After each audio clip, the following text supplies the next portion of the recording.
arrivé pendant un été quand j'avais 7 ans. Et je suis maintenant une jeune fille de 18 ans.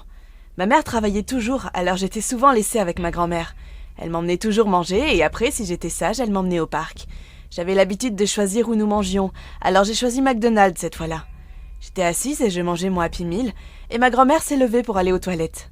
Dès qu'elle est partie, un homme d'un certain âge, 20 à 30 ans, s'est assis à côté de moi et m'a demandé si je voulais jouer à un jeu. Et moi, la gamine de 7 ans que j'étais, j'ai répondu oui. Il a dit que c'était un jeu spécial et que je ne devais le dire à personne. C'est alors que ma grand-mère est revenue de la salle de bain et a commencé à crier à l'homme de s'en aller. Celui-ci s'est enfui par la porte, et j'ai eu des problèmes pour avoir parlé à un étranger. On a quand même fini par aller au parc où j'ai revu l'homme une autre fois. J'étais sur les barres de singe et il m'a redemandé si je voulais toujours jouer. Là, j'ai commencé à avoir un peu la trouille, et je lui ai dit que je ne devais pas parler aux inconnus, et que ma grand-mère m'attendait. Il a dit que si je gagnais le jeu, j'aurais droit à un cadeau. Alors, je lui ai demandé où était le cadeau, et il a dit qu'il était dans sa voiture, et que je devais aller le chercher avec lui. J'ai dit non, et j'ai commencé à courir. Mais il m'a rattrapée. Alors, je me suis mis à crier très fort. Ma grand-mère a entendu, et elle est venue en courant. Elle a vu l'homme, ce qu'il était en train de faire, et a sorti sa bombe lacrymogène. Heureusement, il m'a laissé partir, et ma grand-mère l'a aspergé dans les yeux jusqu'à ce qu'il commence à crier. Elle a appelé les flics, et il a été arrêté sur le champ. On a découvert plus tard qu'il était enregistré comme un délinquant sexuel et un agresseur d'enfants. J'ai 14 ans et je vis à Salt Lake City, juste pour un petit contexte pour vous situer. Et maintenant, je ne suis pas un mormon, non pas que j'ai quelque chose contre les mormons ou quoi que ce soit. Bref, l'histoire commence ainsi. Un jour, quand ma sœur et moi étions de jeunes enfants, il y a environ 10 ans, nous sommes allés manger chez McDonald's. Et comme la plupart des enfants, nous adorions jouer dans l'aire de jeu du restaurant. Alors que nous le faisions toujours, nous avons joué dans la plaine de jeu avec mon père qui nous surveillait. Après un moment, mon père a remarqué un homme dans l'aire de jeu qui prenait des photos avec son téléphone. C'était un adulte qui, je crois, devait avoir dans les 20 ans. Mon père était effrayé par ce qu'il se passait. Alors il a confronté l'homme et lui a demandé pourquoi il était là. Et l'homme a répondu en disant qu'il était avec sa fille à l'aire de jeu. Mon père lui a dit de sortir, car il était un adulte. Mais l'homme a refusé et ils se sont engagés dans une dispute. Mon père a fini par donner un coup de poing à l'homme, et l'homme s'est levé d'un bond et a claqué sa main contre sa tête. Puis il est sorti de l'aire de jeu en criant sur mon père. Il a ensuite quitté le McDonald's sans aucune trace de la fille dont il parlait. Ce n'était peut-être pas l'histoire la plus effrayante de tous les temps, mais c'est effrayant de penser aux possibles intentions de cet homme. Ça m'effrayait de penser qu'il aurait pu prendre des photos de moi, ou bien de ma sœur.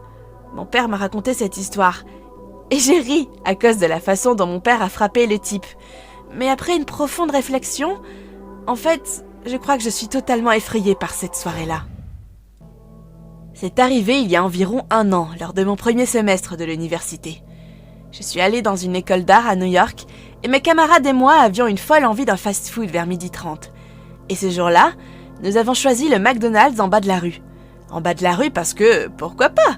Il y avait moi, mon pote Kat et son petit ami Tom. Nous avons commandé notre nourriture. Kat et moi avons décidé de partager une tonne de McNuggets au poulet et de choisir une table près de la porte. Tom et Kat sont assis l'un à côté de l'autre, se tenant la main comme le font les couples. Et je suis assise là à être la 3e roue en me gavant de nuggets. À ce moment, un gentleman un peu débraillé encore commence à errer sans but en direction de la caisse. On ne pense pas vraiment à lui. Je le regarde commander sa nourriture et je me retourne vers mes amis pour discuter. Quand soudain, Kat murmure « Anna, derrière toi !» Alors je me suis retournée et il y avait le gentleman un peu débraillé. Mais cette fois, il tenait une lampe de poche. Je fais demi-tour en direction de Kat et je hausse les épaules en pensant qu'il s'agit juste d'un inconnu inoffensif. Mais je sens une tape sur mon épaule. Je me retourne et le type me demande « La lumière ne fonctionne pas dans les toilettes pour hommes. L'un d'entre vous peut-il tenir cette lampe de poche pendant que j'utilise les toilettes ?» Sérieusement ? Kat étant la plus gentille et la personne la plus extravertie du groupe répond en premier. « Prévenez un employé que les lumières ne marchent pas. Je parie qu'il pourrait trouver une solution pour vous. »« Ça ne prendra qu'1 minute, » répond le type en marmonnant. Et il nous tend la lampe de poche. « Est-ce que l'un d'entre vous peut la tenir pendant que je pisse ?» Il a insisté. Et Tom a ensuite répondu car j'étais déterminée à ignorer l'homme. « Non, on va demander à un employé de réparer les lumières. »« Mais ça ne prendra qu'1 minute. » L'homme recommence.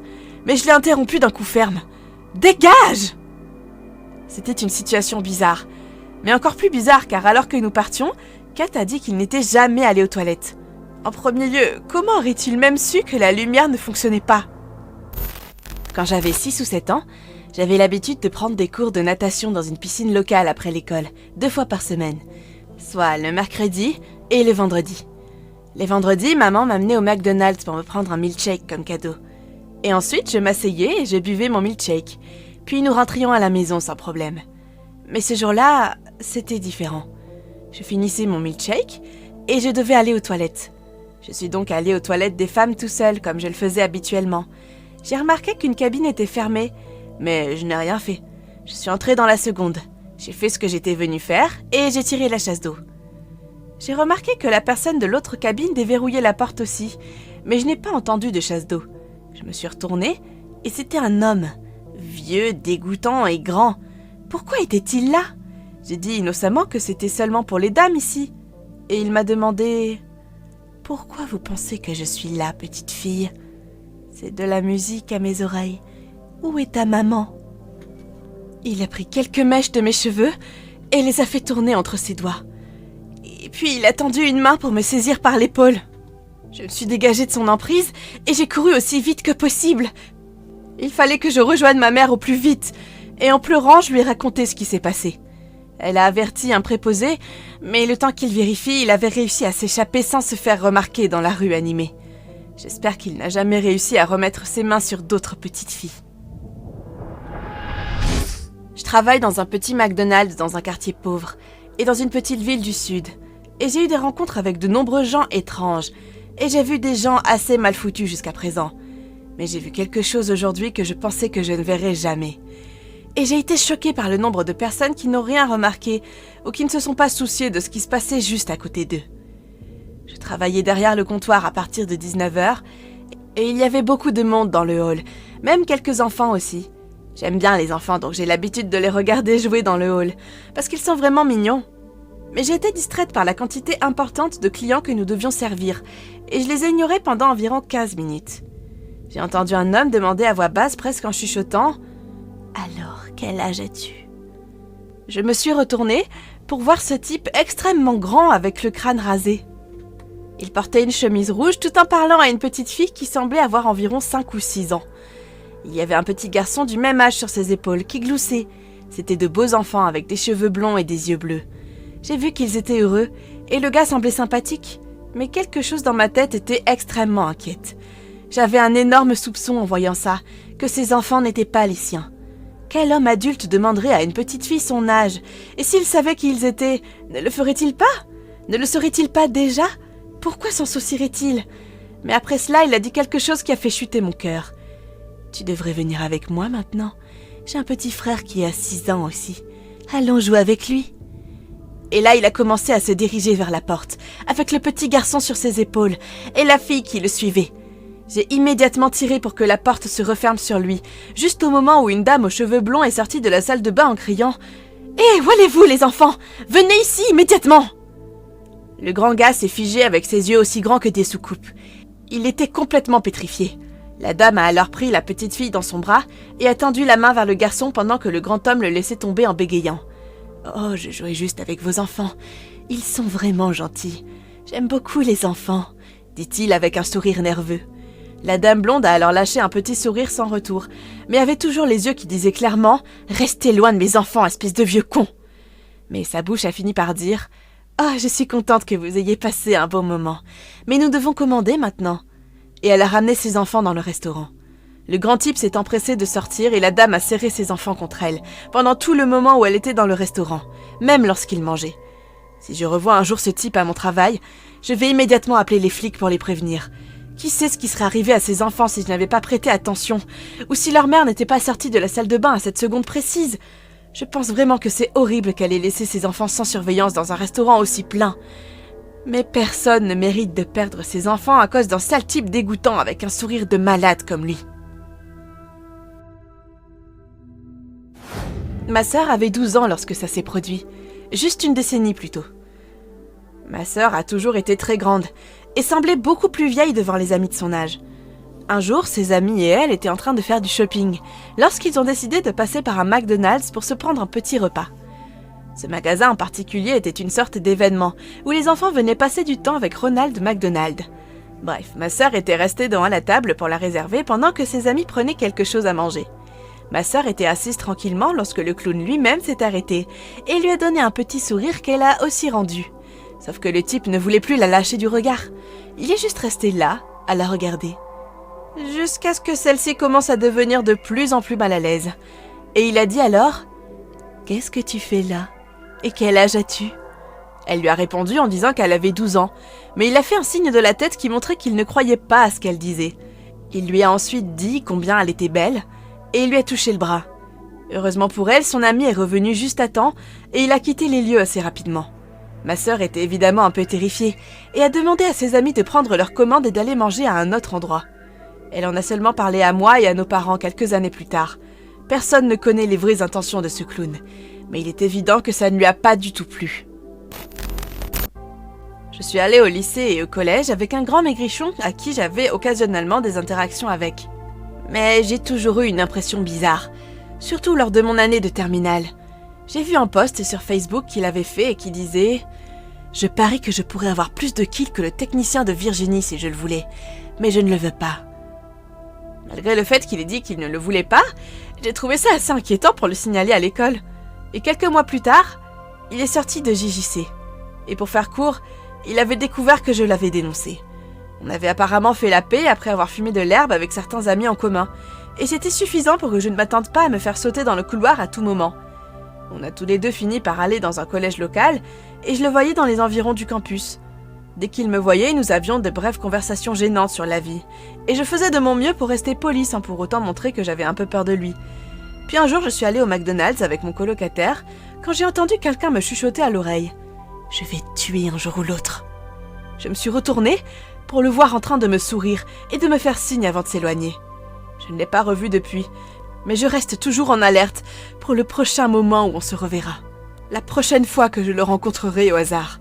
J'espère que ce qu'il a dit ce jour-là était juste une blague. Je suis un jeune homme de 23 ans en Floride, assez introverti vu que je ne sors presque jamais de chez moi. Cette rencontre a eu lieu il y a quelques mois. Il était environ 12 heures du matin et j'étais en train de devenir un peu fou.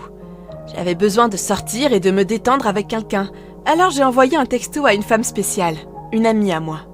On a prévu de faire notre routine habituelle, de traîner dans ce beau parc isolé.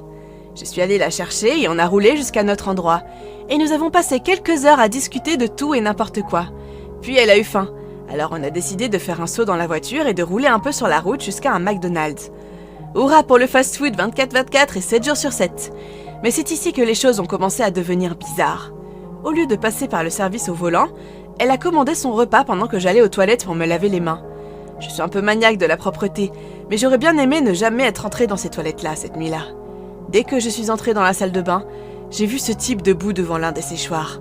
Bon, pas trop bizarre, mais ensuite j'ai remarqué qu'il était un peu voûté sur le séchoir et ne bougeait pas. Je décide donc de l'ignorer, je me suis lavé les mains et j'ai réalisé qu'il utilisait le seul séchoir de l'endroit et les foutues serviettes en papier étaient aussi vides. Donc j'essaie maladroitement de demander au gars s'il avait fini d'utiliser le séchoir, mais il n'a pas répondu et m'a foutu les jetons. Je suis sortie et je me suis séché les mains contre mon chandail. Je suis sortie des toilettes. J'ai retrouvé mon ami et nous nous sommes assis à table pour manger. Une fois une vingtaine de minutes écoulées, nous nous dirigeons vers la voiture pour retourner à notre place d'origine. Mon amie dit qu'elle veut aller aux toilettes. Alors je me suis dit que je pourrais aussi le faire, ce type doit sûrement être parti maintenant. Mais non, ce type était toujours là, debout devant le séchoir, marmonnant quelque chose à lui-même cette fois-ci. Je vais dans la cabine et je pisse un coup, mais je l'entends appuyer sur le bouton de la machine, encore et encore. Je me lave les mains et je n'essaie même pas d'atteindre le séchoir. Mais le gars bouge alors que j'essaie de passer devant lui. Il recule juste sur mon chemin et me regarde. J'ai remarqué qu'il avait à peu près mon âge. Il fait juste me fixer, mais dit après un moment « Excuse-moi ». Ok, je baisse mes mains et je lui dis rapidement pardon, puis je m'empresse de le contourner pour sortir de la salle de bain. 30 secondes plus tard, alors que j'attends que mon ami sorte des toilettes pour dames, le type sort et il s'assoit à la table près de moi. Il me regarde droit dans les yeux. Mon amie sort et remarque que le type me regarde fixement. Elle me demande en plaisantant si je me suis fait un nouvel ami, mais je lui fais juste un signe de tête, et j'essaie de la conduire dehors sans laisser paraître que je veux m'enfuir vers la voiture.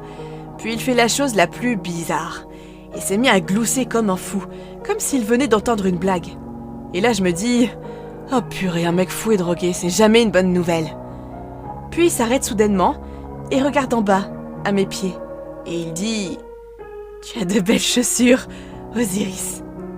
Osiris est une marque de chaussures d'ailleurs. J'ai réussi à marmonner merci. Et je me suis éloignée rapidement vers la voiture. Mon ami et moi étions en train de monter dans la voiture quand on a remarqué que le gars me fixait de l'intérieur du McDonald's en me regardant droit dans les yeux. Puis il s'est levé et a commencé à se diriger vers nous. Il ne courait pas, mais il était à une vitesse assez grande. Il fit irruption devant la porte d'entrée en fonçant droit sur nous. Mais maintenant, il avait l'air en colère. Je suis sortie du parking tellement vite. C'était une sacrée bonne chose que les routes étaient vides. Mon ami et moi sommes retournés à notre parc et on a traîné encore un peu. Mais chaque voiture que nous apercevions au loin, je n'arrêtais pas de flipper en m'attendant à ce que ce soit le gars bizarre qui nous suive. Mon ami m'a taquiné sur ce sujet toute la nuit et continue encore de rire de moi jusqu'à ce jour. Sur comment je m'étais fait un ami dans la salle de bain et qu'il aimait beaucoup mes souliers. Dans les années 90, quand j'avais 3 ans, ma mère et moi faisions les 4 heures de route dans notre minivan pour aller chez ma grand-mère pour lui rendre visite. Et quand j'étais petit, je criais du moment où j'étais attachée dans le siège de la voiture jusqu'à ce qu'on me détache. Peu importe la durée du trajet. Alors ma mère s'est arrêtée au McDonald's pour me laisser jouer sur les toboggans et donner une pause à ses oreilles qui souffraient de mes cris. Ma mère avait une façon spécifique de m'attacher dans le van. Elle avait toujours peur que je me retrouve accidentellement enfermée dans la voiture, donc elle ne m'attachait jamais. Elle fermait la porte, entrait sur le siège conducteur, puis montait à l'arrière de la voiture avec moi, verrouillait les portes, m'attachait, puis retournait sur le siège conducteur.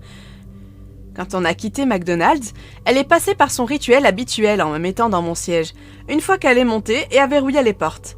Elle a commencé à m'attacher quand soudain, elle entend quelqu'un qui essaie d'ouvrir la porte côté conducteur. Elle lève les yeux et voit un homme fou qui s'agrippe aux 2 portes du côté conducteur en essayant d'entrer. Il court ensuite de l'autre côté et essaie les portes en criant de le laisser entrer. Mais ma mère commence à crier qu'elle est en train d'appeler la police. L'homme s'est retourné et a couru derrière le bâtiment. Ma mère a sauté dans le siège du conducteur et s'est enfuie sur l'autoroute. Elle n'a jamais raconté cette histoire à personne jusqu'à récemment, parce qu'elle avait très peur. Si elle n'avait pas verrouillé les portes derrière elle, Dieu sait ce qui aurait pu se passer. Ma meilleure amie, Lise, et moi sommes allés à Six Flags à Atlanta pour son anniversaire, avec sa sœur Marie et leur maman Lena. Nous avons passé un bon moment, mais nous n'avions pas vraiment envie de dépenser tout notre argent dans la nourriture chère du parc. Donc vers minuit, nous quittons le parc et cherchons le McDonald's le plus proche. On pourrait penser qu'un McDonald's de nos jours c'est facile à trouver, mais nous avons dû conduire environ 30 minutes avant de voir un panneau indiquant qu'il y en avait un à 2 km sur la droite. Nous nous sommes rendus à McDonald's pour commander. On voyait déjà que ce n'était pas le meilleur quartier de la ville. Le McDonald's n'était pas au goût du jour et il n'y avait personne dans les parkings environnants. De toute façon, nous avions faim et cela nous souciait peu. Une fois que nous avons eu notre nourriture, nous nous sommes arrêtés à un endroit pour la distribuer entre nous. Je signale ici que la fenêtre de Lena était baissée. Donc Lena, Marie et Lise se disputent pour savoir qui a droit à quelle nourriture et je regarde par la fenêtre. À notre gauche, je vois une femme et un homme défigurés, qui se parlent à la hâte en pointant du doigt notre voiture. Mes alarmes se déclenchent, mais je ne voulais pas faire une affaire d'état d'une chose qui pourrait être sans importance. L'homme s'enfuit et la femme commence à se diriger vers notre voiture. Je crie immédiatement à Lina qu'elle arrive. Lise lève les yeux et dit « Maman, on doit y aller !» Elena est inconsciente jusqu'à ce que Marie aussi s'exprime à ce sujet. Cette femme est à environ 3 mètres de notre voiture. Lina crie « Oh purée !» et commence à faire marche arrière. Mais la femme réplique « J'ai juste besoin d'aide !» Et Lina lui répond « Désolée, je ne peux pas vous aider !» On décampe à toute vitesse et je regarde l'homme et la femme qui traversent en courant la route à 4 voies vers les bois. Bien sûr, elle voulait juste de l'aide. Nous étions sûrs que nous allions nous faire agresser et voler. Mais heureusement que nous ne leur avions pas donné l'occasion de le faire. Je vivais dans un logement à faible revenu dans le Minnesota à l'époque. Ma mère et moi ne pouvions pas nous permettre d'avoir un véritable fournisseur d'accès à Internet. Ça veut dire que je me connectais à l'Internet de mes voisins de l'immeuble qui avaient un réseau non protégé. Quand leur connexion Internet tombait en panne, j'étais obligée de marcher jusqu'à McDonald's pour pouvoir utiliser la connexion Wi-Fi gratuite là-bas. C'était devenu une chose assez courante pour moi. Lors d'une de ces sécheresses d'internet, j'étais dans le hall de mon appartement sur le point de partir, quand le type qui vivait à côté de chez moi, un vieux monsieur nommé Joe, m'arrête avant de partir, et me dit que lui et un autre de mes voisins allaient prendre un café à McDonald's, et qu'il m'en offrirait un si je venais avec eux. Je me suis dit, pourquoi pas? Je ne connaissais pas grand-chose de Joe, étant donné que je suis plutôt discret. Mais je vais quand même vous résumer qui est Joe. Il est courbé en arrière, avec un ventre de bière, et sa barbe était pleine de miettes de nourriture, que je ne peux que supposer être un McBiscuit. Mais il avait l'air d'un gars assez sympa, alors je l'ai accompagné. Après un tour dans son camion à travers l'hiver du Minnesota, j'étais heureux d'atteindre McDonald's. Ah, enfin du Wi-Fi gratuit. Et si Joe tenait sa parole, j'aurais un café gratuit aussi. Je m'assois et allume l'ordinateur portable pour m'emparer de tout ce Wi-Fi gratuit. Et peu de temps après, Joe revient avec nos cafés. Dès qu'il s'assoit, il commence à poser des questions d'une voix rauque. « Connais-tu l'ADN de Dieu ?» Je lève les yeux des fenêtres qui se chargent et lui demande « Quoi ?» J'étais totalement déconcertée et j'ai pensé « Super, coincé avec un autre missionnaire, bon sang !» Il continue en m'informant que l'ADN de Dieu est la molécule qui maintient l'univers ensemble, sans oublier que c'est ce qui fait que les hommes sont génétiquement supérieurs aux femmes. Je suis sûre que je n'ai pas appris ça à l'école, en cours de physique. Alors je l'ai envoyé promener, et quand j'ai eu l'occasion de le faire, je me suis esquivée discrètement dans un autre stand pour parcourir Internet en paix. Je n'ai pas semblé le remarquer car il y avait un barrage de barbus bizarres qui entrait et sortait du McDonald's et lui parlait pendant 15 minutes à la fois. Je ne peux que supposer qu'il parlait de l'ADN de Dieu, parce que j'ai fait de mon mieux pour ne pas prêter attention. Mais la bande de tarés de Joe me donnait quand même un sentiment très effrayant. Je pouvais voir qu'il regardait toujours vers moi pour me fixer quand il pensait que je ne les regardais pas. Ayant eu assez de bizarreries pour la soirée, j'ai décidé de m'esquiver quand il est parti dans la salle de bain. J'imagine que c'était pour bien se vider l'estomac. J'ai tenté ma chance en repliant l'ordinateur portable et je suis sortie pour braver le froid du Minnesota sur le chemin du retour. J'estime qu'avoir à braver ces éléments est préférable à la présence d'une bande de bûcherons à l'allure bizarre et flippante. J'étais presque de retour à l'appartement quand j'ai entendu le camion qui roulait lentement et faisait crisser la neige. J'ai regardé par-dessus mon épaule et j'ai vu Joe dans son camion. Et à côté de lui, c'était encore un de ces barbus de McDonald's. Je les ai salués, mais je n'ai pas eu de réponse. Aucune importance. Je suis rentrée chez moi pour la nuit après ce moment flippant. Mais après cela, toutes les nuits suivantes, chaque fois que j'allais au McDonald's, soit Joe ou un de ses copains cinglés était là. Je pouvais pratiquement sentir leur regard lubrique sur moi. Ils apparaissaient toujours ébouriffés. Obligée d'aller chez McDonald's juste pour consommer Internet, j'ai essayé de les éviter le plus possible. Mais j'avais l'impression qu'ils savaient déjà tous d'avance que j'allais être là. Et vu qu'ils avaient tous une relation avec Joe, je pense que c'est très probable que ce soit le cas. Quelqu'un s'est introduit dans l'appartement de Joe et lui a volé son vélo, ce qui l'a poussé à déménager ailleurs. J'ai appris 2 ou 3 choses sur Joe après qu'il ait quitté l'appartement, comme qu'il échangeait la plupart de sa nourriture chaque mois contre de la drogue, et qu'il disait régulièrement aux femmes de notre appartement qu'il voulait quitter son corps en esprit et les ravir dans leur sommeil. Quoi que cela signifie, après ce moment j'ai vu les harceleurs de McDonald's uniquement avec parcimonie, et puis plus jamais. Mais je suis reconnaissant de n'avoir jamais donné à l'esprit de Joe une chance de me ravir. Donc, il y a 4 ou 5 ans, quand j'avais 15 ou 16 ans, ma mère m'a emmené déjeuner au McDonald's. Nous sommes entrés dans le restaurant et ma maman s'est immédiatement dirigée vers les toilettes. Et quand j'ai tourné au coin pour faire la queue, j'ai remarqué que quelque chose de bizarre se passait.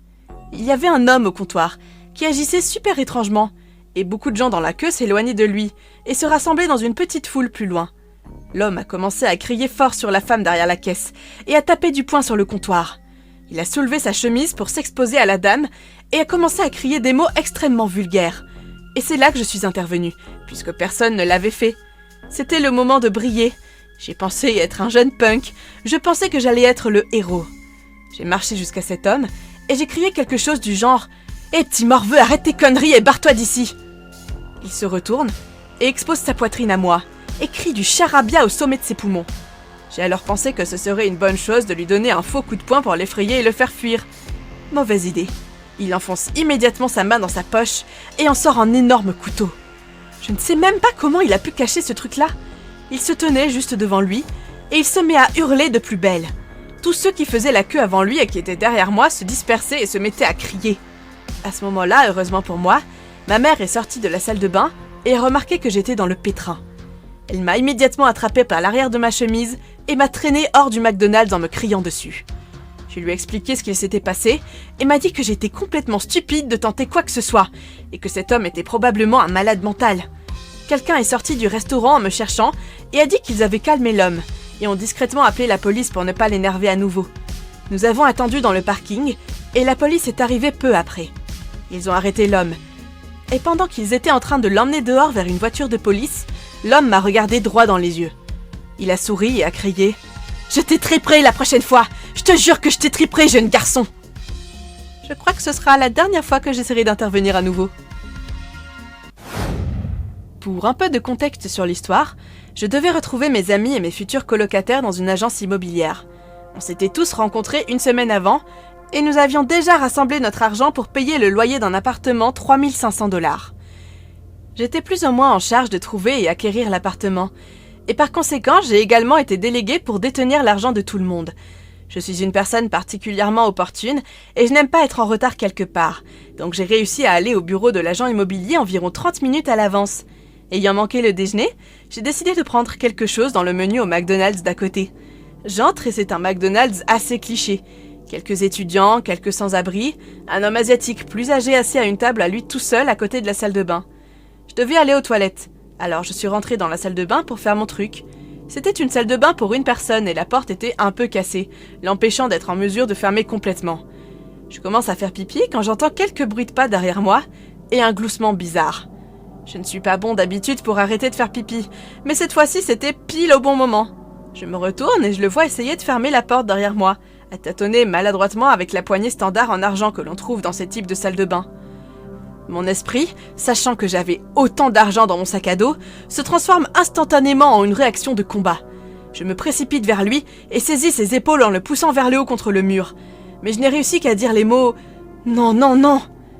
Pendant que je disais ces choses, il restait toujours souriant et gloussant tout ce temps, ce qui est la chose la plus vive dont je me souvienne de cette personne. Je le pousse alors hors du chemin. J'ai quitté le McDonald's et je suis allée directement à l'hôtel l'agence immobilière. Il est tout à fait fort possible que ce soit un type normal s'attendant à ce que la salle de bain soit plus grande et pour cela je lui accorde le bénéfice du doute. Ceci étant dit, je suis toujours morbidement curieux de savoir ce qui se serait passé si je n'avais pas réussi à m'arrêter de pisser à la moitié. Et pourquoi il riait tout seul de façon si effrayante. Quand j'avais 12 ans, moi et mon meilleur ami étions au McDonald's du coin. On attendait notre repas quand un type est entré. Il devait avoir entre 50 et 60 ans, et il se promenait et n'avait pas l'air de vouloir commander quoi que ce soit. Je garde un œil sur lui parce qu'il ne cesse de nous regarder, moi et mon ami. Mon ami me l'a fait remarquer, et je lui dis que je l'avais remarqué aussi. Nous étions tous les deux clairement un peu effrayés. Après environ 5 minutes, il a commencé à marcher vers nous. J'essayais de garder une conversation avec elle pour nous maintenir calmes tous les deux, mais quand il s'est approché de nous, il a caressé le dessus de ma tête. J'ai regardé mon amie et j'ai dit « C'était toi ?» Et elle a secoué la tête. Après qu'elle eut reçu son plat, nous sommes allés dans une cabine et on s'est assis, et on a attendu qu'il parte. Il s'est dirigé vers notre cabine, mais il a ensuite continué à marcher. Après notre départ, elle m'a dit quelque chose qui m'a fait encore plus peur. À chaque fois qu'il touchait ma tête, il la regardait droit dans les yeux. Je n'ai raconté tout ça à mes parents qu'après 1 mois de cette journée. Après que cela est arrivé, inutile de dire que nous ne sommes plus jamais retournés à McDonald's.